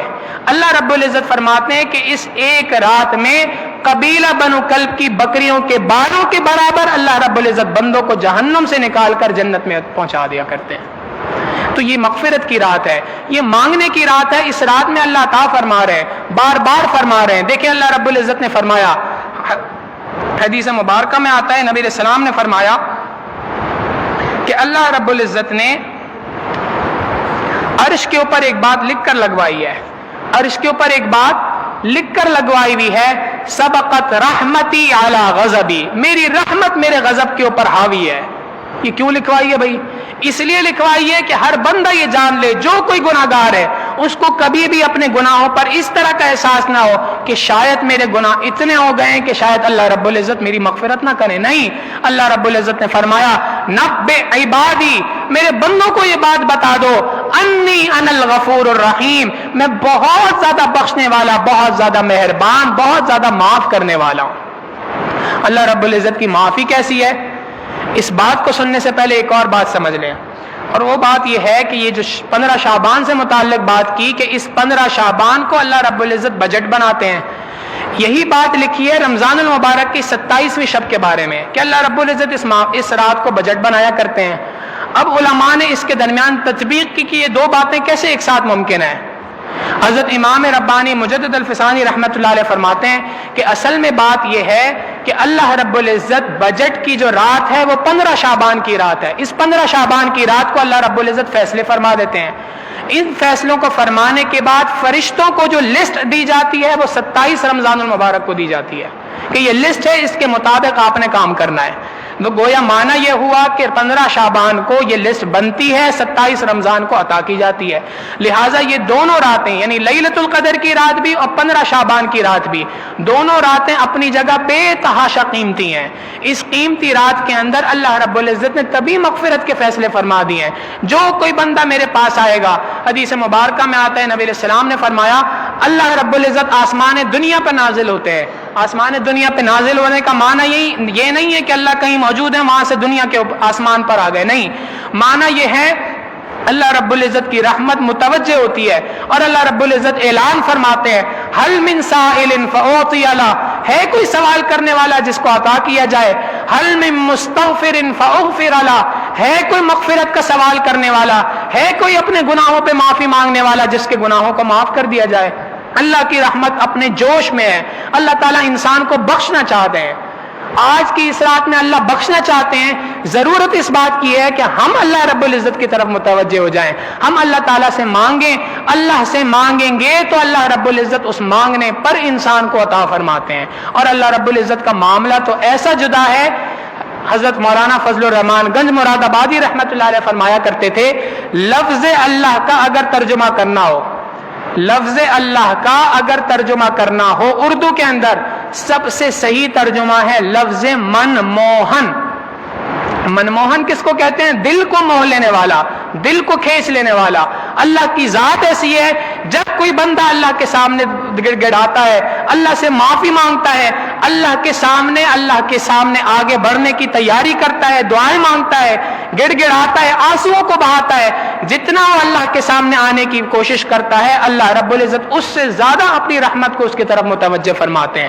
دلیل حدیث مبارکہ اللہ رب العزت فرماتے ہیں، حدیث قدسی ہے، اے ابن آدم تو میری طرف ایک ہاتھ آئے گا میں تیری طرف 2 ہاتھ آؤں گا، وہ میری طرف ایک بالش آئے گا میں تیری طرف 2 بالش آؤں گا، تو میری طرف ایک ہاتھ آئے گا میں تیری طرف 2 ہاتھ آؤں گا۔ وَإِنْ أَتَانِي يَمْشِي آتَيْتُهُ هَرْوَلًا، اے ابن آدم تو میری طرف چل کے آئے گا میں تیری طرف دوڑ کے آؤں گا۔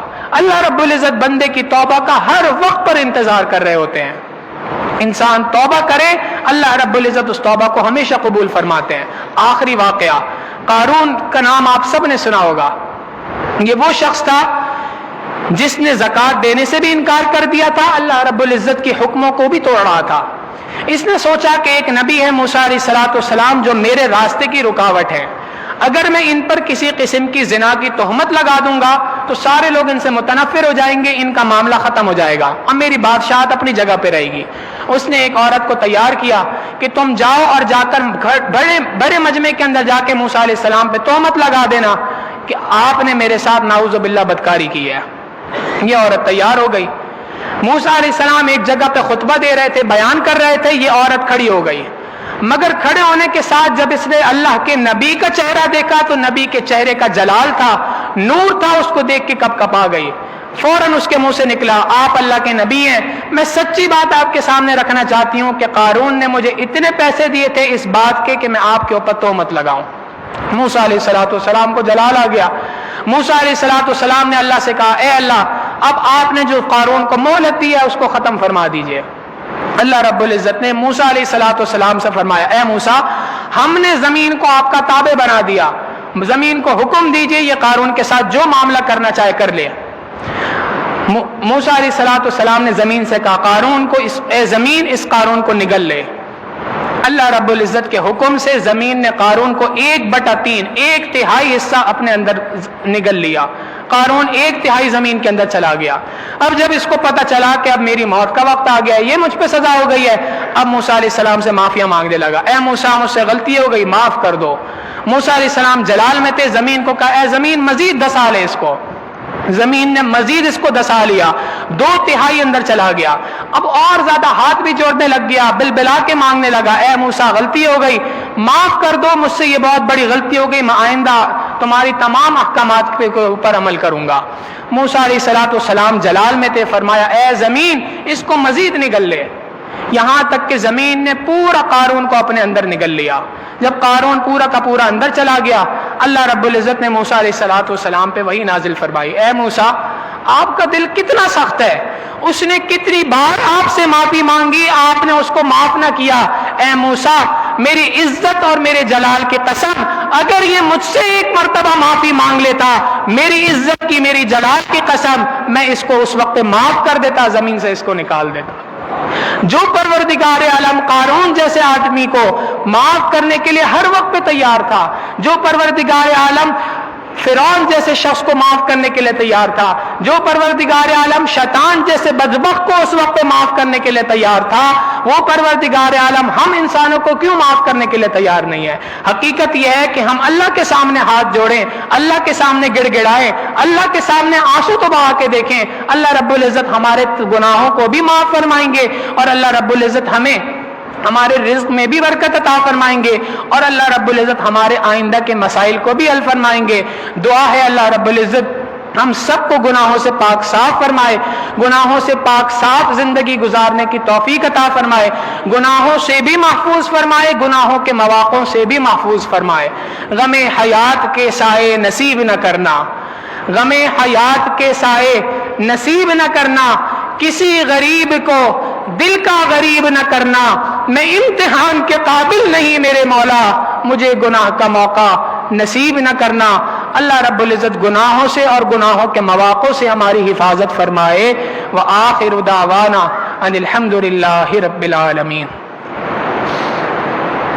تھوڑی دیر کے لیے مراقبہ کر لیجئے، آنکھوں کو بند کر لیں، سر کو جھکا لیں، دنیا اور جو کچھ دنیا میں ہے اس سے ہٹ کٹ کے اللہ رب العزت کی یاد میں ڈوب جائیں، مراقبہ کر لیں، پھر اس کے بعد دعا کرتے ہیں۔ آنکھوں کو بند کر لیں، سر کو جھکا لیں۔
ہوا و حرص والا دل بدل دے،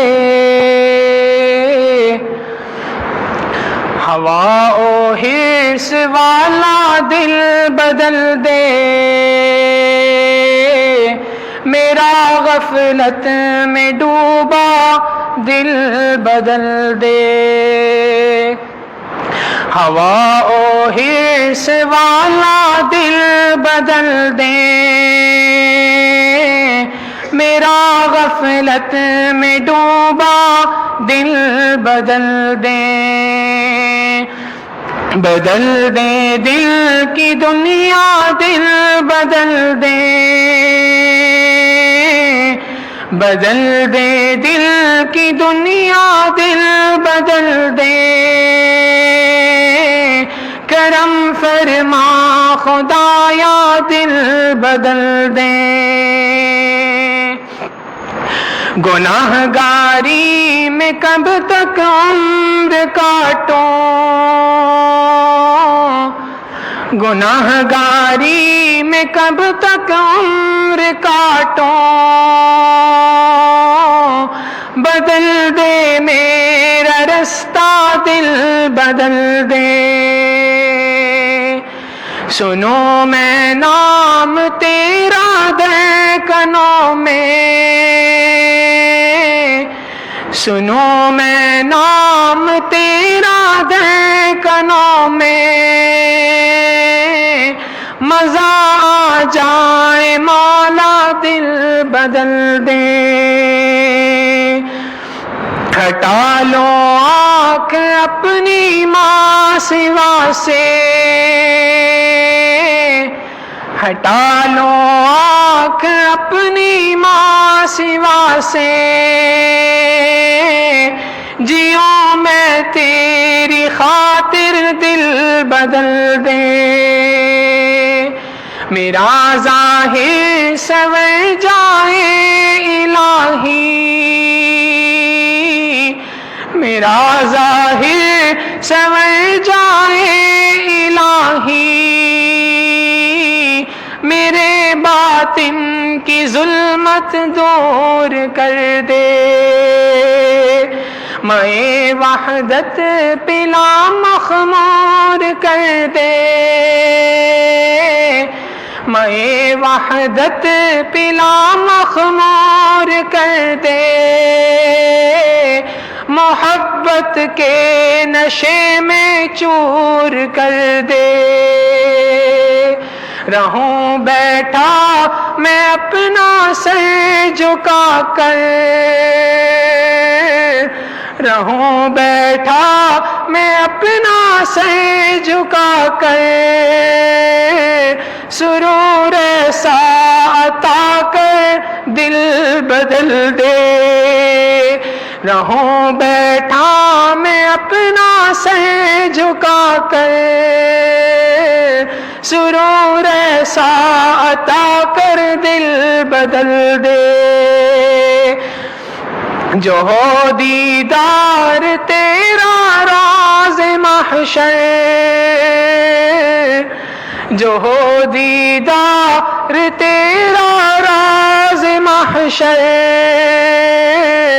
تو دیکھے مسکرا کر دل بدل دے، جو ہو دیدار تیرا راز محشر،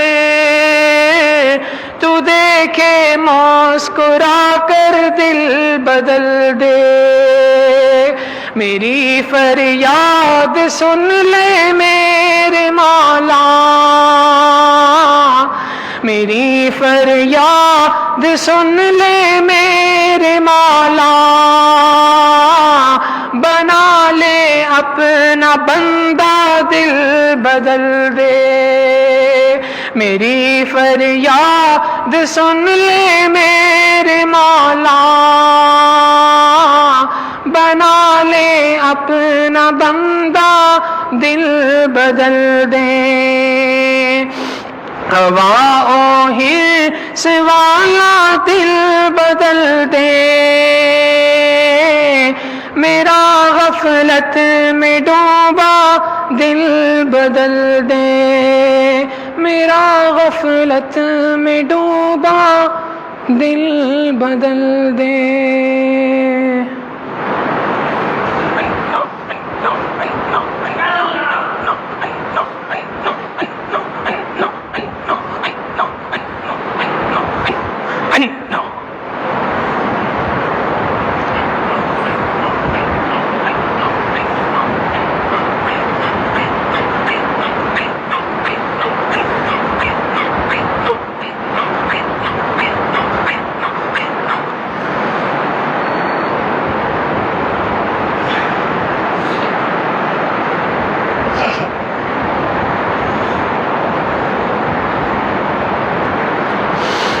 لا الہ الا اللہ محمد الرسول اللہ۔ دعا کر لیجئے۔ سبحان رب جلال الوہاب، اللہم صلی علی سیدنا محمد وعلی آل سیدنا محمد وبارک وسلم۔ ربنا ظلمنا انفسنا وان لم تغفر لنا وترحمنا لنكونن من الخاسرین۔ اے کریم آقا، ہم آپ کے گناہگار سے آکار بندے ہیں اللہ، ظاہر میں بندے ہیں، حقیقت میں نہایت گندے ہیں اللہ۔ ہماری گندگیوں کو دور فرما، ہمارے گناہوں کو معاف فرما، ہماری خطاؤں سے درگزر فرما، ہمارے عیبوں کی پردہ پوشی فرما اللہ۔ ہماری نگاہوں کو پاک فرما، ہمارے دلوں کو صاف فرما، سینوں کو اپنی محبت سے لبریز فرما، اپنے عشق کی آتش ہمارے سینوں میں پیدا فرما، ہمارے انگ انگ سے اپنے ذکر کو جاری فرما، روئے روئے سے اپنے ذکر کو جاری فرما، ہڈی ہڈی بوٹی بوٹی میں اپنی محبت پیدا فرما۔ اے کریم آقا، ہماری جسمانی بیماریوں کو دور فرما، ہماری روحانی بیماریوں کو دور فرما اللہ۔ ہمیں قرضوں سے محفوظ فرما، مرضوں سے محفوظ فرما۔ اے کریم آقا، عزتیں ملنے کے بعد ذلت سے محفوظ فرما۔ اے اللہ، ہماری دعاؤں کو اپنی رحمت سے قبول فرما اللہ۔ ہم گناہوں کی نجاست میں لتھڑے ہوئے ہیں اللہ، ہمیں گناہوں سے پاک صاف فرما دیجئے اللہ۔ ماں اپنے بچے کو نجاست میں لتھڑا دیکھتی ہے، اس سے نفرت نہیں کرتی، اسے چھوڑ نہیں دیتی اللہ، اسے دھو لیتی ہے، سینے سے لگاتی ہے، کہتی ہے جیسا بھی ہے بچہ تو میرا ہی ہے۔ اے اللہ، ہم بھی آپ کے بندے ہیں، جیسے بھی ہیں بندے تو آپ ہی کے ہیں اللہ۔ گناہوں کی نجاست میں لتھڑے ہوئے ہیں اللہ، آپ بھی ہم سے نفرت نہ فرمائیے اللہ، ہمیں دھو دیجئے، گناہوں سے پاک صاف فرما دیجئے۔ اور اے اللہ، ہمیں گناہوں سے پاک صاف فرما کر اللہ ہمارے اندر سے گناہوں کے اثرات کو ختم فرما دیجئے اللہ۔ ہر قسم کے گناہ سے معافی فرما دیجئے، ہر قسم کے گناہوں سے پاک صاف فرما دیجئے اللہ۔ ہمارے لیے گناہوں سے بچنا مشکل ہے، آپ کے لیے گناہوں سے بچانا آسان ہے اللہ۔ آج کی اس رات میں آپ کی رحمت کا دریا بہ رہا ہے اللہ، چند قطرے ہم پر ٹپکا دیجئے اللہ۔ آپ کی رحمت کا دریا بہ رہا ہے، اس میں سے چند قطرے ہمیں مل جائیں اللہ، ہماری معافی کے لیے کافی ہیں اللہ۔ آپ کی رحمت کی ایک نگاہ فضیل بن عیاض جیسے ڈاکوؤں کے سردار پہ پڑی تھی اللہ، آپ نے انہیں دنیا کی ڈاکوؤں کی سرداری سے نکال کر ولایت کی دنیا کا سردار بنا دیا تھا۔ آپ کی رحمت کی نگاہ فضیل بن عیاض جیسے ڈاکوؤں کے اے اللہ، آپ کی رحمت کی نگاہ بشر حافی جیسے شرابی پہ پڑی تھی اللہ، آپ نے انہیں دنیا کے شراب خانے سے نکال کر اپنی محبت کی شراب پلا دی تھی اللہ۔ آپ کی رحمت کی نگاہ عمر ابن خطاب رضی اللہ عنہ پہ پڑی، وہ عمر ابن خطاب جو آپ کے محبوب صلی اللہ علیہ وسلم کے قتل کے ارادے سے نکلے تھے اللہ، آپ کی رحمت کی نگاہ پڑی، آپ نے انہیں فاروق اعظم بنا دیا، مراد مصطفیٰ بنا دیا اللہ۔ وہ تو ہدایت کے طلبگار ہی نہ تھے، آپ کی رحمت کی نگاہ پڑ گئی تھی اللہ۔ ہم تو مسجد کے اندر آ کے بیٹھے ہیں، ہدایت مانگ رہے ہیں، ہاتھوں کو پھیلا چکے ہیں، آنکھوں سے آنسو جاری ہیں اللہ۔ آج آپ بھی ہم پر اپنی رحمت کی نگاہ ڈال دیجئے اللہ، ایک رحمت کی نگاہ ڈال دیجئے اللہ، ایک نگاہ اللہ، آپ کی ایک نگاہ کی بات ہے ہماری بگڑی بن جائے گی، ہمارے مسئلے حل ہو جائیں گے اللہ۔ مہربانی فرما دیجئے اللہ، اپنی رحمت فرما دیجئے اور ہم گناہگاروں پر اپنی رحمت کی نگاہ فرما دیجئے اللہ۔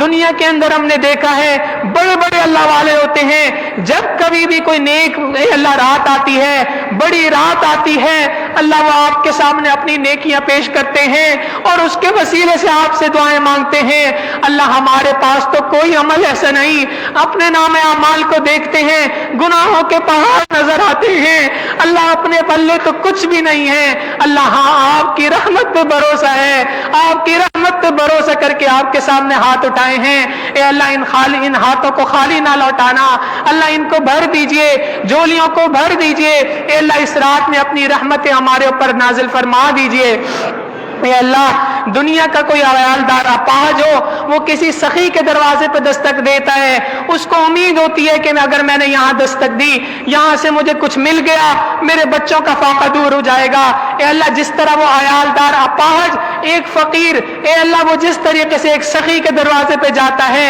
اس کو امید ہوتی ہے اللہ، ہمیں اس سے زیادہ امیدیں آپ سے ہیں اللہ۔ اس کا کوئی مسئلہ نہیں، ایک در سے نہ ملے دوسرے در پہ چلے جائے گا، دوسرے سے نہ ملے تیسرے پہ چلے جائے گا اللہ۔ مسئلہ تو ہمارا ہے، ہم آپ کے گھر پہ آ گئے، آپ کے در پہ آ گئے اللہ یہاں سے نہیں ملا تو کہیں سے نہیں ملنا، اللہ آپ ہی کا در ہے، آپ ہی سے مانگنا ہے، آپ کے سوا ہمارا کوئی معبود نہیں۔ اللہ ہمارے ساتھ خیر کا معاملہ فرما دیجئے، ہمارے ساتھ نرمی کا معاملہ فرما دیجئے۔ اللہ آپ نے دو نبیوں کو فرعون کے پاس بھیجا، وہ فرعون جو انا ربکم الاعلی کا نعرہ لگاتا تھا، آپ نے دو نبیوں کو بھیجا تو ان سے کہا قولا لہ قولا لینا، فرعون کے ساتھ نرم گفتگو کرنا۔ اللہ وہ فرعون جو انا ربکم الاعلی کا دعویٰ کرے، اللہ آپ اس کے ساتھ نرمی کا حکم دیتے ہیں۔ اللہ یہ جتنا مجمع یہاں بیٹھا ہے یہ سارے وہ ہیں جنہوں نے کبھی انا ربکم الاعلی کا دعویٰ نہیں کیا، انہوں نے ہمیشہ 5 وقت نمازوں کے اندر سبحان ربی الاعلی کی گواہیاں دی ہیں۔ اللہ ان کی سبحان ربی الاعلی کی گواہی قبول کر لیجئے، اللہ ان کی گواہی قبول کر لیجئے، اے اللہ ان کی گواہی قبول کر لیجئے۔ جس طرح آپ نے فرعون کے ساتھ نرمی کا معاملے کا حکم دیا، اللہ ہمارے ساتھ بھی نرمی کا معاملہ فرما دیجئے، اور اے اللہ ہمیں بھی معاف فرما دیجئے، ہمارے گناہوں کو بھی معاف کر دیجئے۔ اللہ ڈر لگتا ہے، اللہ آپ نے معاف نہ کیا تو کہاں جائیں گے؟ کون سا در ہے جس کو کھٹکھٹائیں گے؟ اے اللہ آپ ہی کا در ہے، اے اللہ آپ کے سوا کوئی دوسرا در نہیں۔ میرے مالک مہربانی کر دیجئے، اے اللہ 100 بندوں کا قاتل نیک لوگوں کی بستی کی طرف چلا تھا، ابھی راستے میں تھا، پہنچا نہیں تھا، اللہ راستے میں موت آئی، اللہ چونکہ نیکوں کی بستی کی طرف نکلنے کا ارادہ کر چکا تھا، آپ نے اس کی مغفرت فرما دی تھی۔ اللہ ہم میں سے کوئی 100 بندوں کا قاتل نہیں ہے، اللہ ہم میں سے کوئی قاتل نہیں ہے، اے اللہ آپ کے در پہ پہنچ چکے ہیں، نیکوں کے ساتھ بیٹھ چکے ہیں، آپ کی اے اللہ گھر سے زیادہ نیکوں کی جگہ کون سی ہو سکتی ہے؟ اللہ نیکوں کی بستی میں آ گئے، نیکوں کے پاس پہنچ چکے ہیں، ہاتھ اٹھا چکے ہیں، اللہ اب آپ بھی ہماری مغفرت فرما دیجئے، اللہ آپ بھی ہماری مغفرت فرما دیجئے، ہمارے ساتھ رحم و کرم کا معاملہ فرما۔ اللہ اس مجمع کے اندر چھوٹے معصوم بچے بھی موجود ہیں، اللہ ان کے لیے اللہ چھوٹے چھوٹے معصوم ہاتھوں کا واسطہ آپ کو دیتے ہیں، اللہ ان کے ہاتھوں کے واسطے سے اللہ ہم پر گناہگاروں پر بھی رحمت فرما دیجئے۔ اللہ اس مجمع کے اندر کتنے اللہ سفید بالوں والے لوگ ہیں، آپ کو تو سفید بالوں سے حیا آتی ہے، اللہ ان سفید بالوں والوں کی لاج رکھ لیجئے، اور اے اللہ ہم نوجوانوں کے گناہوں کو بھی معاف کر دیجئے۔ اللہ اس مجمع کے اندر کتنے نوجوان ہیں آج سچی توبہ کر رہے ہیں، اللہ اگر آپ نے آج نہ معاف کیا، اے اللہ جوان خون ہے، نفس بھڑکائے گا، شیطان بہکائے گا، جوانیاں ضائع ہو جائیں گی، اللہ جوانیاں ضائع ہونے سے بچا لیجئے۔ اے اللہ اس مجمع کے اندر کئی خواتین بھی ہیں، اے اللہ ہم نے دنیا کے اندر دیکھا ہے اگر کسی گھر کی عورتیں کسی کے گھر پہ چل کے آ جائیں، اللہ لوگ قتل کے مقدمے بھی معاف کر دیتے ہیں۔ اللہ آپ کی بندیاں دور دراز سے چل کے آپ کے در پہ آئی ہیں، اللہ ان بندیوں کی لاج رکھ لیجئے، اور ان کے واسطے سے ہم گناہگاروں پر بھی رحمت فرما دیجئے، ہمارے بھی گناہوں کو معاف کر دیجئے۔ اللہ جتنے مرد اور خواتین بیٹھے ہیں اللہ تمام کی دلی مرادوں کو پورا فرما دیجئے، اللہ ہمارے علم میں برکت عطا فرما، عمر میں برکت عطا فرما، رزق میں برکت عطا فرما، صحت میں برکت عطا فرما، کام کاروبار میں برکت عطا فرما، عزتوں میں برکت عطا فرما، فیصلوں میں برکت عطا فرما، اللہ قدم قدم برکت شامل حال فرما، اللہ بے برکتی سے ہماری حفاظت فرما، بے برکتی والے اسباب سے ہماری حفاظت فرما، اے اللہ گناہوں سے بھی محفوظ فرما، گناہوں کے مواقع سے بھی ہماری حفاظت فرما۔ اے اللہ ہمیں جتنے بھی لوگ بیمار ہیں اللہ تمام بیماروں کو شفاء کاملہ عاجلہ مستمرہ دائمہ نصیب فرما۔ اللہ جتنے بھی لوگوں نے دعاؤں کے لیے کہا، کہنا چاہتے تھے نہ کہہ سکے، اللہ آپ سب کی دعاؤں کو جانتے ہیں، سب کی دلی مرادوں کو جانتے ہیں، اللہ ایک ایک بندے کی دعاؤں کو قبول فرما لیجئے۔ ہم میں سے جتنے بھی لوگ ہیں اللہ جس کسی وجہ سے پریشان ہیں اللہ تمام پریشانیوں کو ختم فرما۔ اے اللہ بے اولادوں کو نیک اولاد عطا فرما، جو صاحب اولاد ہیں اللہ ان کے اولادوں کو نیکوکار بنا، فرما بردار بنا، ماں باپ کی آنکھوں کی ٹھنڈک بنا۔ اے اللہ جن گھروں میں نوجوان لڑکے لڑکیاں موجود ہیں اللہ غیب سے ان کے مستقبل کے بھی اللہ فیصلے فرما۔ اے اللہ ماں باپ کے لیے ان کے فرائض کو ادا کرنا آسان فرما۔ اللہ جتنے بھی لوگ اے اللہ ہسپتالوں کے اندر ہیں، اللہ تمام مریضوں کو شفا نصیب فرما۔ اے اللہ جتنے بھی لوگ اے اللہ بے قصور جیلوں کے اندر موجود ہیں، تھانوں کے اندر ہیں، اے اللہ عدالتوں کے چکر لگا رہے ہیں، اللہ عافیت کے ساتھ ان سب کی رہائی کا اے اللہ ان تمام لوگوں کے مقدموں کو ختم کرنے کے آج کی رات میں فیصلے فرما۔ اللہ ہمارے ساتھ خیر کا معاملہ فرما، اللہ ہمارے اس ملک کی حفاظت فرما، ہمارے اس شہر کی حفاظت فرما۔ اے اللہ یہ ملک بد امنی کا شکار ہے، اے اللہ یہ ملک بحرانوں کا شکار ہے، اے اللہ آج کی اس رات میں اس ملک کے لیے امن و امان کا فیصلہ فرما۔ اے اللہ اس ملک سے بحرانوں کو ختم فرما۔ اللہ آپ نے اتنا پیارا ملک ہمیں عطا کیا ہے، اللہ ہم نے اس جب سے پیدا ہوئے ہیں اس ملک سے دین کو مٹتے ہوئے دیکھا ہے، اللہ اب دین کو زندہ ہوتے ہوئے دیکھنے کی توفیق عطا فرما۔ 100% شریعت و سنت کو یہاں پر اے اللہ اب نظام کو قائم و دائم فرما۔ اللہ کفر کا اندھیرا بہت لمبا ہو چکا ہے، اللہ پورا عالم اسلام کو عروج و ترقی عطا فرما۔ جہاں کہیں مسلمان پریشان ہیں اللہ تمام لوگوں کی پریشانیوں کو دور فرما۔ اللہ مسلمان پوری دنیا کے اندر ذلت میں ہیں، پستی کے اندر ہیں، اللہ ظلم کی رات بہت لمبی ہو چکی ہے، اللہ اس ظلم کی رات کو ختم فرما دیجئے، اے اللہ اس ظلم کی رات کو ختم فرما دیجئے، مسلمانوں کو غلبہ ترقی شوکت عطا فرما دیجئے۔ اے اللہ آپ کے پیارے محبوب صلی اللہ علیہ وسلم کے سامنے ایک مرتبہ قبیلہ بنی طے کی ایک عورت اچانک ننگے سر آ گئی تھی، اللہ آپ کے پیارے محبوب صلی اللہ علیہ وسلم نے اس کے سر پہ اپنی چادر عطا فرمائی تھی۔ اے اللہ آج آپ کے پیارے محبوب صلی اللہ علیہ وسلم کی امت اقوام عالم کے سامنے ننگے سر کھڑی ہے، اللہ کفار بھی آج پوچھ رہے ہیں این اللہ، کہاں ہے تمہارا رب، کب آئے گا تمہارا رب؟ مسلمان بھی پوچھ رہا ہے متی نصر اللہ، اللہ کی مدد آخر کب ہمارے اوپر آئے گی؟